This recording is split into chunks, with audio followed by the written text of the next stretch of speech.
So, hello guys, and this is one of the memorable moments during junior high school. I'm just sharing yung mga pictures na, ayan, napakalupit naman. Ang dami namang na-achieve kahit papano sa Lasallian Youth Corps namin back 2018-2019.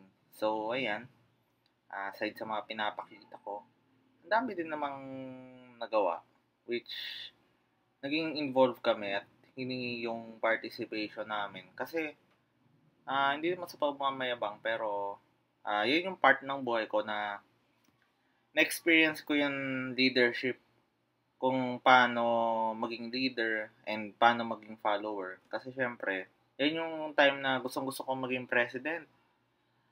Pero yun, as tinadhana ni God, naging president ako sa youth corps, and syempre related naman sa church yung ginagawa ng organization namin, related sa Catholic. So, I guess, yun ako tinadhana. Pero yun, 1 year lang yan. Syempre, sinubukan lang. Wala namang masama sumubok, 'di ba?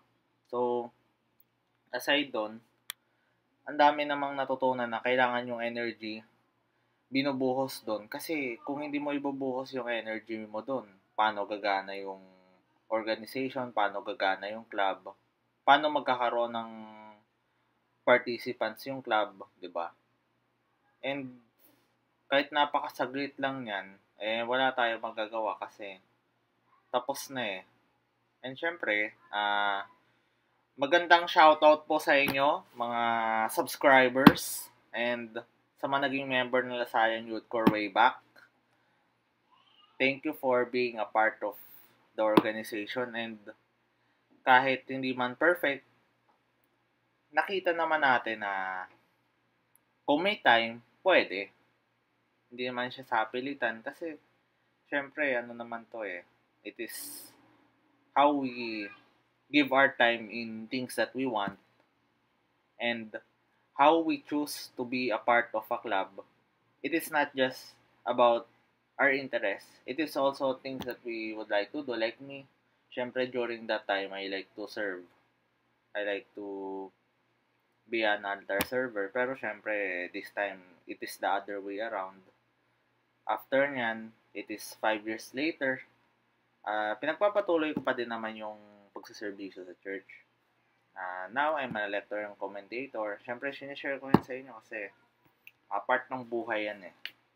Walang masama magkwento. This vlog is, purpose nito ay syempre makapagkwento. Kasi wala pag magkikwento eh. And I enjoy sharing my story to your subscribers. And I hope na ma-share nyo din tong part ng buhay ko. Siguro kasi baka may mga iba makaka-relate din na na-experience nila na, ganito yung buhay namin, ganito pala yung ginawa namin dati. So, wala namang masama doon. And, yun lang muna, mga subscribers. Don't forget to click the bell button and watch my past videos. Bye-bye!